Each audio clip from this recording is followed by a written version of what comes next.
Welcome to the Nevin Shapiro Show. From the U to the world, we don't play pretend. We breaking down stories they don't wanna defend. It's that sideline talk, real game, no fluff. College ball pressure where the grind gets tough. It's more than stats, it's power and code. Who run the system, who carry the load? From the locker room lights to the big time glow. Nevin and Mike, they control that flow. Welcome back, everybody, to the Nevin Shapiro Show. I'm Mike Tirado. I'm here with Nevin Shapiro. And today we're going to get into the preview for the Virginia Tech game. We're going to break down everything, offense and defense. Miami heads to Blacksburg at high noon. So we're going to get into that right now for you guys. But before the video does start, if you are not subscribed to the channel, please click that subscribe button real quick. We are sponsored by K2 Water Hydration. Get your K2 Water Hydration formula at k2waterhydration.com and be sure to use code Nevin10. And without further ado, let's get into the action. Miami coming off of a dominant win, obviously, over NC State, and Virginia Tech is coming off of a 20-point loss to Florida State. Virginia Tech's obviously struggling this year. They lost their coach. They're just in a little bit of a disparity this year as a team. I want to start with their offense and Kyron Jones. He was a quarterback that last year took us to the brink, and we almost lost. You know, got a lucky call there at the end, or kind of like a controversial call. Do you foresee him posing any challenge to us? Yeah. Before I answer that question, what the fuck is a hokey?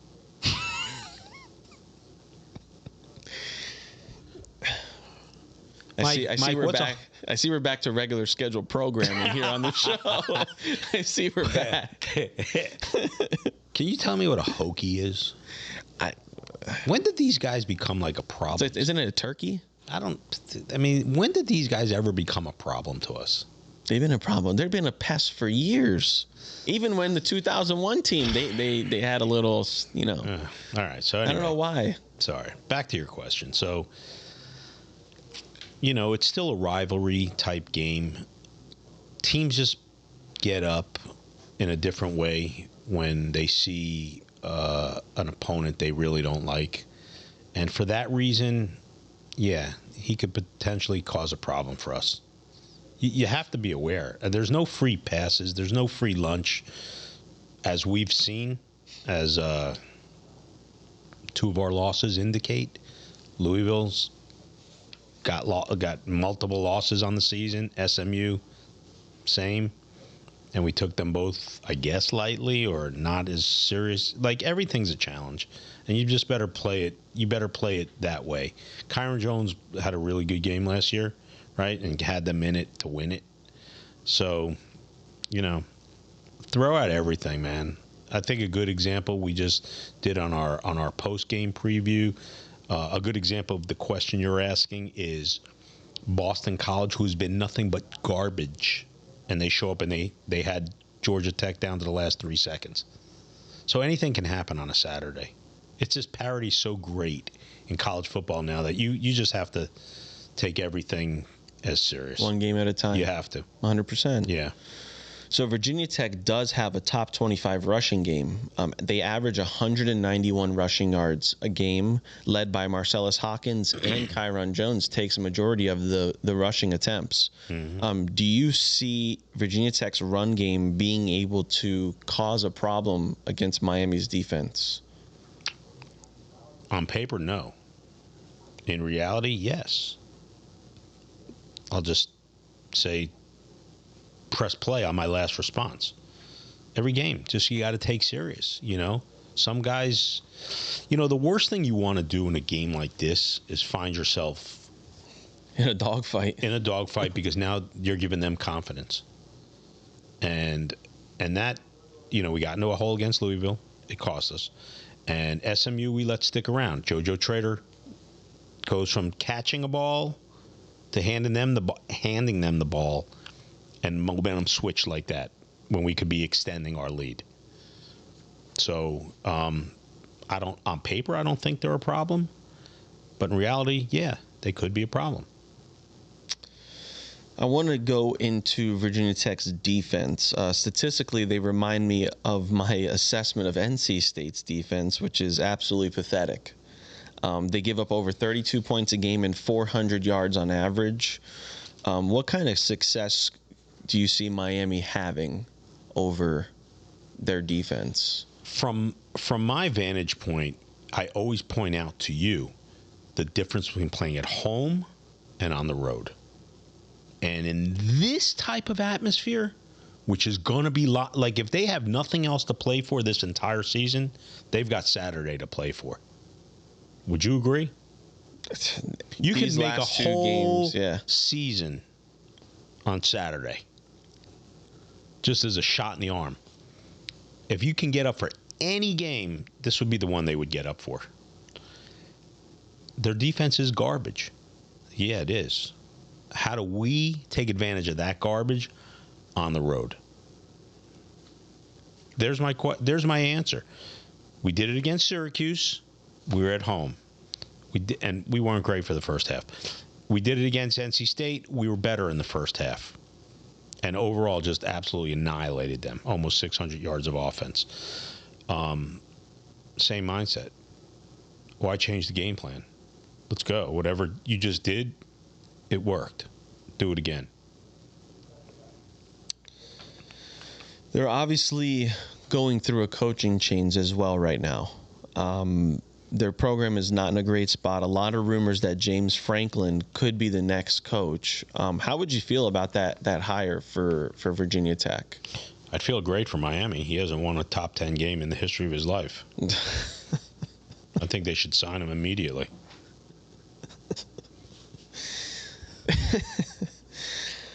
Do you think it's their best option for them? I mean, as a program, is that like their best option? I think the guy that would be a really good option for them is Brett Key.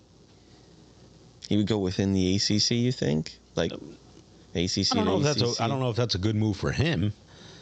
I think he would be a really good hire there. James Franklin's a good hire for them. He's made enough money. And I think he would do well within that brand. I'm pretty sure he's got that tri-coastal background recruiting angle. I think he probably fits really nice with that program. And all comedy aside, I think he would fit nice. He'd give them a nice, stable piece as a head coach. Yeah. It might not be. It's a smaller program than Penn State, but in the ACC, he's not going to be facing such a gauntlet every week, That's for sure. That's, so it's... That's for sure. That'll be better for him. He won't have to play so many top 10 teams. When I say this, I know, you may think I'm making jokes, but I think, Mike, you would be an excellent coach at Virginia Tech. You'd be able to recruit, and you'd probably find yourself in the ACC championship quicker than others. If Virginia Tech is hiring, I'm taking applicants. I'll fill out the application. That's what I think of the ACC. Miggs, you got any coaching experience? All right, before we get into the 3 keys to victory, being that this game is in Blacksburg, and over the years we have struggled in this environment. On top of that, it is technically in a colder weather game, but I did look at the weather. The low is 48, the high is 61. You really go above and beyond, Mike. Yeah, of course. Your work is not appreciated to the level of which I see. Yes, my nut job brain gets into this, and I'm like, okay, if it's a cold game, let's check this out. And I'm looking at this, Can you let me know what the weather's like in Bora Bora this coming weekend? I'm thinking about taking a trip. It's probably actually really nice. But so it won't be as balls cold as maybe we had anticipated. With a low of 48, that's not really that cold. Can you get your Doppler to check the Pittsburgh weather 2 weeks from now? I think I can. I think that'll be a colder game. So do you foresee this being a threat at all? Blacksburg, a little bit of cold, whatever. The answer, based on the history, yes. Should it be? No. Based on the history, yes. The line's 17. And I was surprised at that, only because it's such a, they hate us. All right. Their fans really hate us. I know that.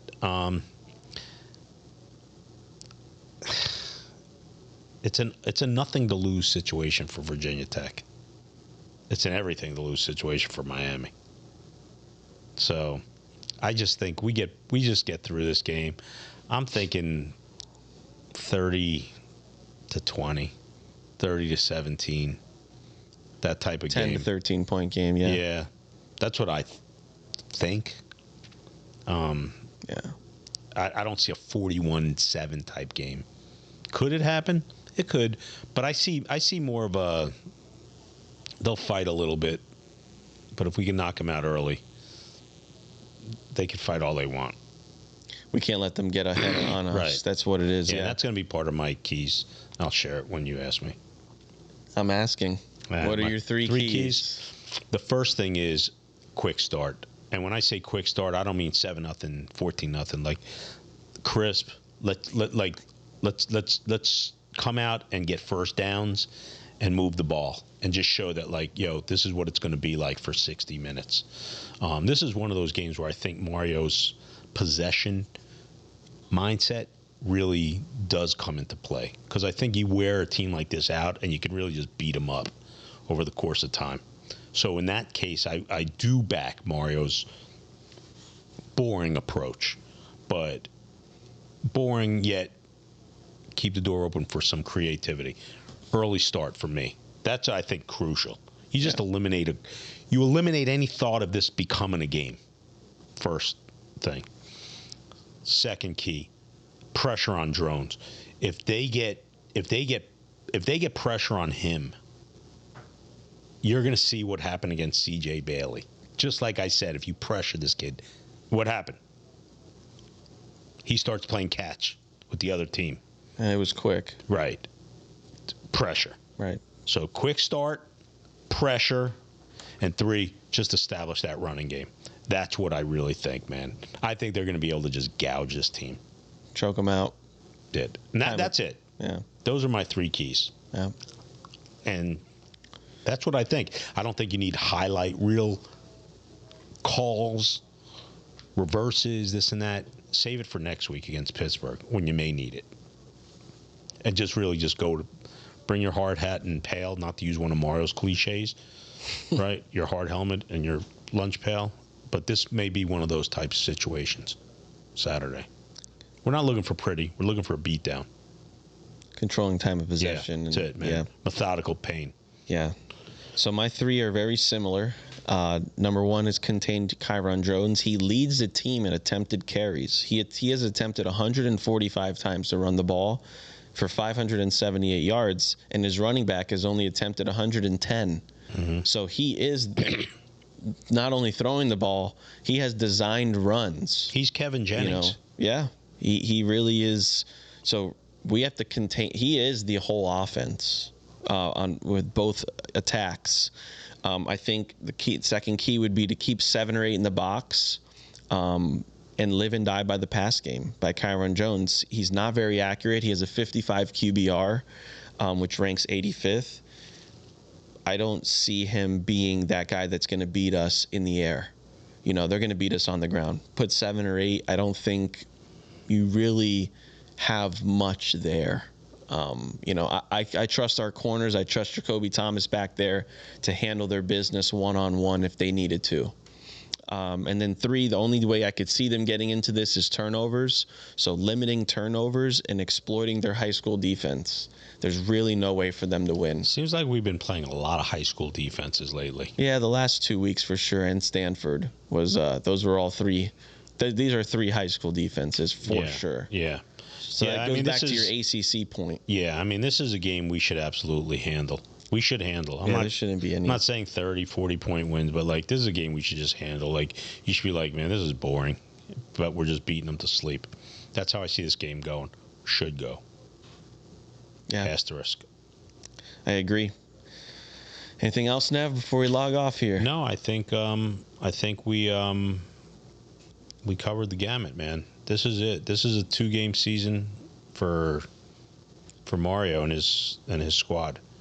They got to handle business, or there's not, or the season is just epic failure and nothing to talk about. So, cup half full. Let's get 2 wins, and I think we back in. There you have it, guys. And if you are not subscribed to our channel yet, please click that subscribe button before you log off. And of course, as always, we'll catch you on the next one.